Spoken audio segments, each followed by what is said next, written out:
பார்ட்டுக்கு போகிறோம், இரண்டாவது பகுதிக்கு போகிறோம். இதிலே கேள்விகள் எல்லாம் என்னென்ன கேள்விகள் வந்திருக்கின்றன என்பதை பற்றி பார்க்க போகிறோம். இதுல கேள்விகள் என்ன?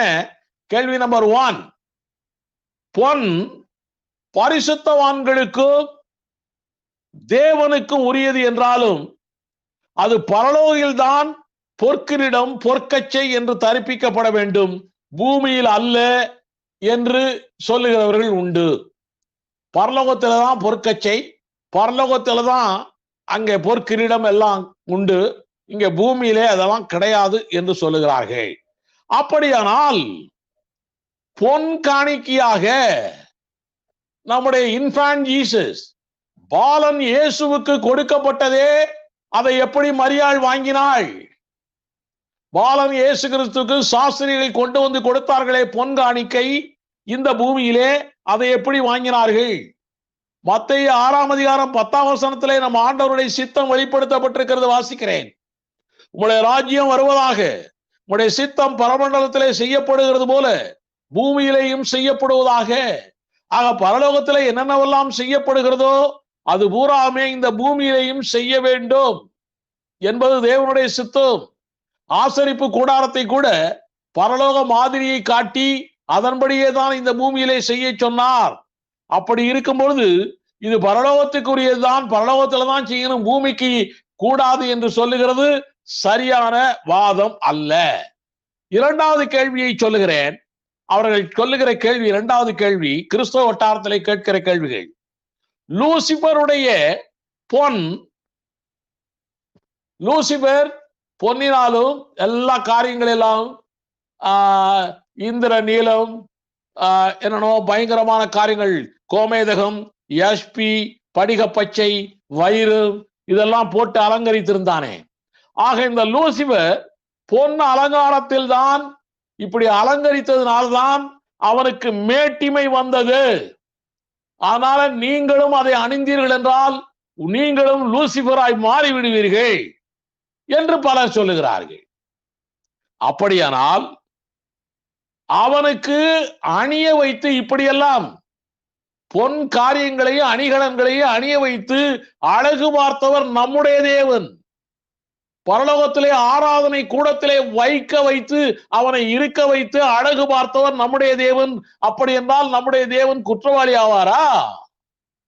இன்னும் சொல்லுகிறேன் கேளுங்கள். அதிலேயே அவன் மேளவாத்தியம், நாகசுரம் இவைகளையெல்லாம் கொண்டு ஆராதனை மண்டபத்திலே இசை ராஜாவாய் அவன் இருந்திருக்கிறான். அப்படி அவன் இசை ராஜாவாய் இருந்ததுனாலே கூட அவனுக்கு மேட்டிமை வந்திருக்கலாம் அல்லவா? ஏன் இந்த பொன்னை போட்டதுனாலதான் மேட்டிமை வந்தது என்று நீங்கள் சொல்லுகிறீர்கள்? ஏதோ உங்களுக்கு எது பிடிக்கவில்லை என்று சாத்தான் சொல்லிக் கொடுத்திருக்கிறானோ அதையே அப்படியே சொல்லுவீர்களோ? இப்படி அவன் இசை ஞானியாய் இருந்ததுனாலே கூட அவனுக்கு மேட்டிமை வந்திருக்கலாம் அல்லவா? அப்படியானால் அன்றைக்கு அவன் போட்ட அந்த பொன் வைரங்கள் எல்லாம், பொன் ஆபரணங்கள் எல்லாம் போடக்கூடாது என்று சொல்லுகிற நீங்கள், அவன் இசை வாத்தியங்களோடு துதித்து அவன் இருந்தானே, அதுபோல நாமும் இசை வாத்தியங்களோடு துதிக்க கூடாது, நாம் லூசிபராய் ஆக வேண்டும் என்று நாம் சொல்லலாமே. ஏன் அதை மாத்திரம் நீங்கள் சொல்லாமல் இருக்கிறீர்கள்? நகை அணியாதவர்களுக்கு மேட்டிமையே இல்லையா? உலகத்திலே நகை அணியாதவர்களுக்கு மேட்டிமையே இல்லையா?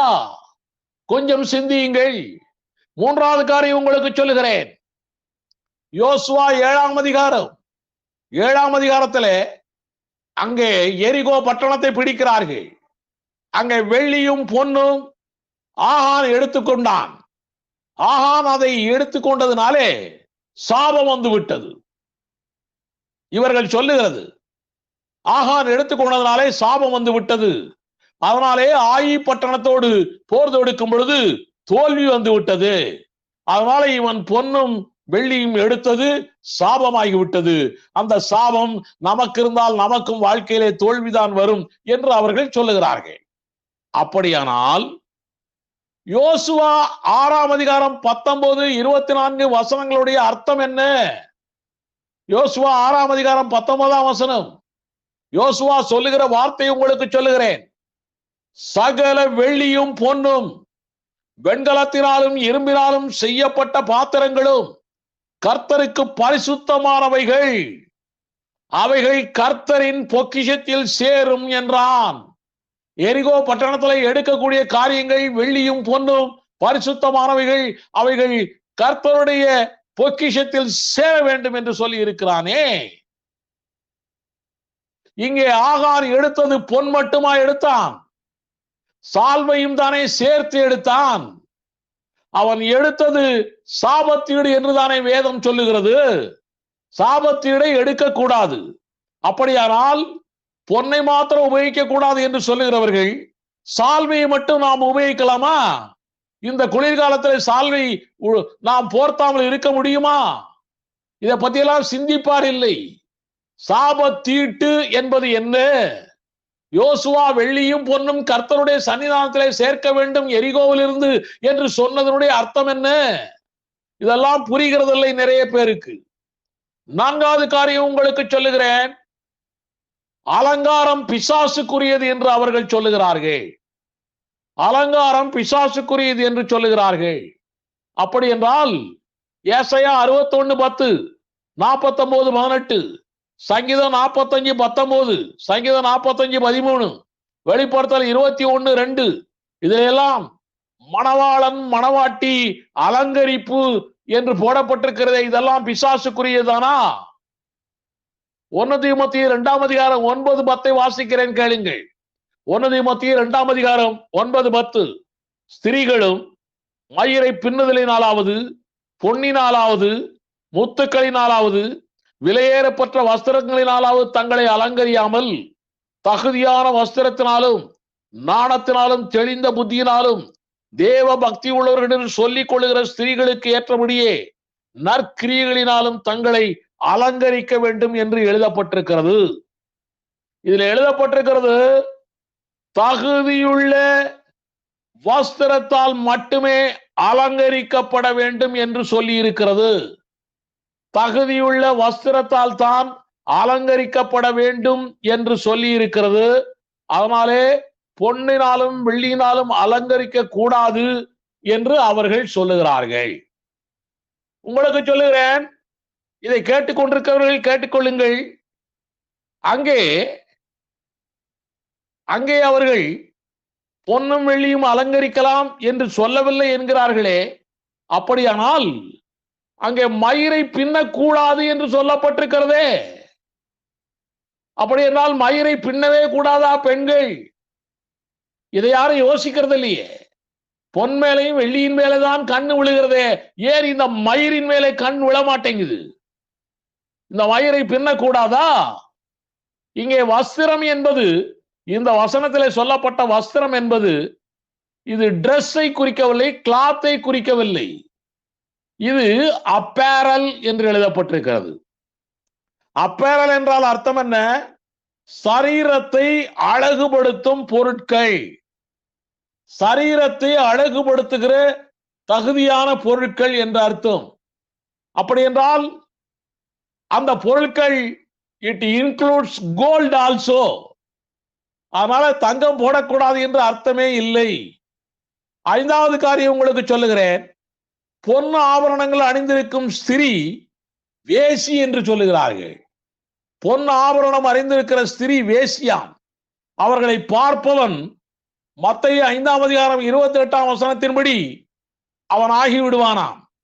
இப்படி பல சொல்லுகிறார்கள். அப்படியானால் நகை போடாத ஸ்திரீகளை பார்த்தால் ஆசையும் இச்சையும் வராதா?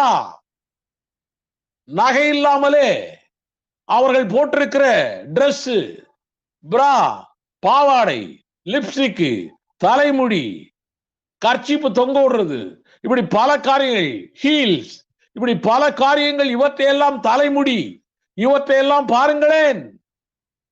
அப்பொழுதெல்லாம் இச்சை வராதா?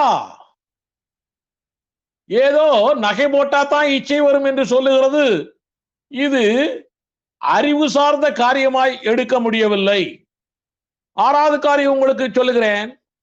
இயேசு அவர்கள் சொல்லுகிறது, எங்காவது பொன் வெள்ளி போட வேண்டாம் என்றாரா என்று நான் கேட்கிறேன். அவர்கள் சொல்றது எங்காவது இயேசு பொன் வெள்ளி போடலாம் என்று சொல்லி இருக்கிறாரா? அவர் சொன்ன ப்ராடிகல் சன் அந்த கதையிலேயே மோதிரம் போட்டிருக்கிறாரு. அதனால அவரே பொற்கட்சி கட்டி இருக்கிறாரு.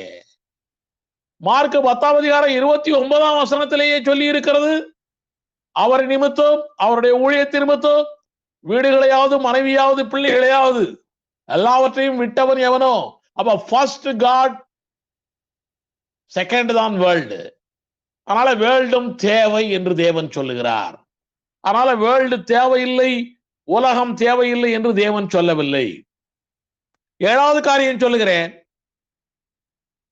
நகையை அணியாமல் நாம் இருந்தால் ஆவியானவர் நம்மை விட்டு விலகி விடுவாராம். இப்படி ஒரு கேள்வி. நகையை நாம் விட்டு விடாதிருந்தால் ஆவியானவர் விலகி விடுவாராம். அப்படியானால் எபேசியர் 4:30, மத்தேயு 28:20 இப்படிப்பட்ட வசனங்கள் எல்லாம் எதுக்கியா? மத்தேயு 28:20 ஆண்டவர் சொல்றார், பூமியின் கடைசி வரையும் நான் உன்னோடு இருப்பேன், விலக மாட்டேன். எபேசியர் 4:30 வேதம் சொல்லுகிறது, அன்றியும் நீங்கள் மீட்கப்படும் நாளுக்கென்று முத்திரையாக பெற்ற தேவனுடைய பரிசுத்த ஆவியை துக்கப்படுத்தாதிருங்கள். அதற்கு முன்னால் உள்ள வசனத்தை எல்லாம் வாசிச்சீங்கன்னா தெரியும் உங்களுக்கு. எவ்வளவோ தப்பு தண்டா பண்ணியிருந்தாலும் ஆவியானவர் அவர்களை விட்டு போறதே இல்லை. அவர்களுக்குள்ளே இருந்து துக்கப்பட்டு கொண்டுதான் இருக்கிறார். அதனால நகையை விடலன்னா ஆவியானவர் போயிடுவாருன்னு சொல்றதெல்லாம் இதெல்லாம் வேதத்துக்கு விரோதமான காரியங்களா இருக்கிறது. ஆவியானவர் நமக்குள்ளே இருந்துதான் கிரியை செய்து கொண்டிருக்கிறார். அடுத்த ஒரு காரியம் உங்களுக்கு சொல்கிறேன், அதனுடைய கண்டினியூஷன்.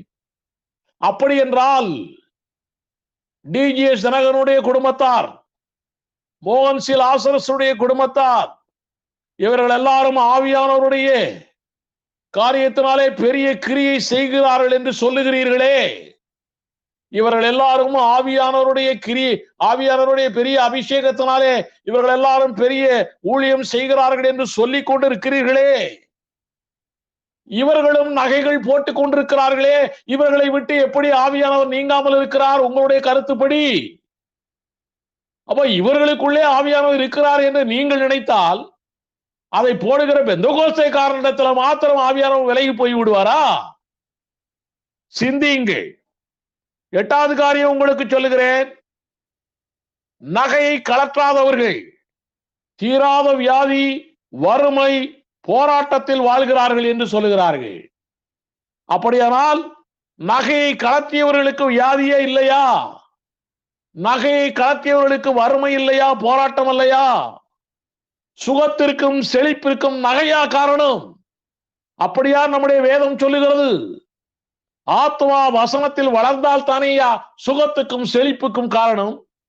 இதைத்தானே 3 யோவான் 2ஆம் வசனத்திலே சொல்லப்பட்டிருக்கிறது. யாக்கோபு 1:21 சொல்லப்பட்டதை வாசிக்கிறேன், கேளுங்கள். ஆகையால் நீங்கள் எல்லாவித அழுக்கையும் கொடிய துர்க்குணத்தையும் ஒழித்துவிட்டு உங்கள் உள்ளத்தில் நாட்டப்பட்டதாயும் உங்கள் ஆத்மாக்களை ரட்சிக்க வல்லமையுள்ளதாயும் இருக்கிற வசனத்தை சாந்தமாய் ஏற்றுக்கொள்ளுங்கள். வசனத்தை ஏற்றுக்கொள்ள ஆத்மா ரட்சிப்புக்குள்ளே வந்து கொண்டே இருக்கிறது. ஆத்மா மர்வமாய் கொண்டே இருக்கிறது. அதனாலே ஆத்மா வசனத்தில் வளர்ந்தாலே போதும், சுகத்திற்கும் செழிப்பிற்கும் பஞ்சமே இருக்காது.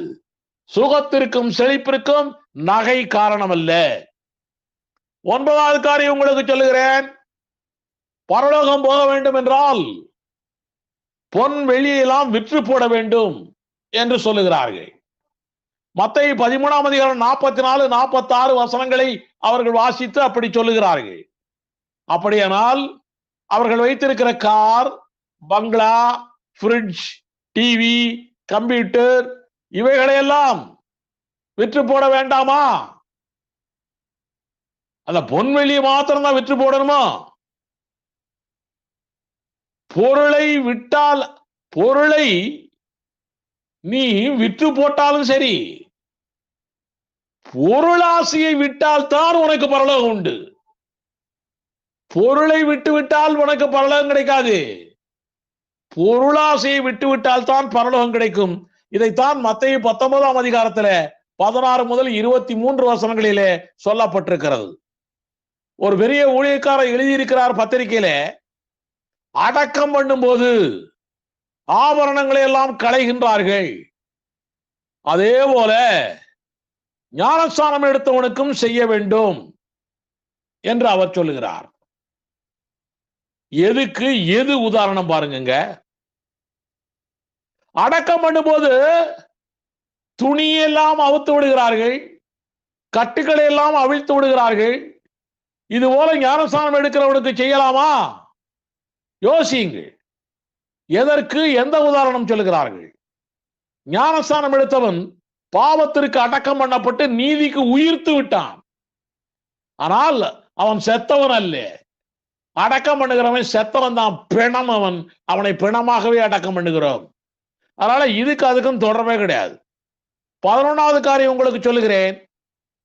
எகிப்திலிருந்து இஸ்ரேல் மக்கள் கொண்டு வந்த பொன் உடைமைகளை தேவன் யாத்திராகமம் 25ஆம் அதிகாரம் 1 முதல் 7 வசனங்கள் படி முழுமையாய் வாங்கி கொண்டாராம். மோசே கேட்டு அவங்க எல்லாம் முழுமையா கொடுத்துட்டாங்களாம். அதனால அதுக்கப்புறம் அவங்கள்ட்ட இல்லவே இல்லையா. அப்படியானால் உங்களுக்கு சொல்லுகிறேன், யாத்திராகமம் 25ஆம் அதிகாரத்திலே கொடுத்திருக்கிறார்கள் என்று சொல்லப்பட்டிருக்கிறதே. யாத்திராகமம் 35ஆம் அதிகாரம் 22ஆம் வசனத்திலே கொடுத்தார்களே மோசேயிடம், அது எங்கிருந்து கொடுத்தார்கள்? சவுல் தரிப்பித்திருக்கிறான் என்று 2 சாமுவேல் 1:24 சொல்லப்பட்டிருக்கிறதே, அவன் எப்படி தரிப்பித்தான்?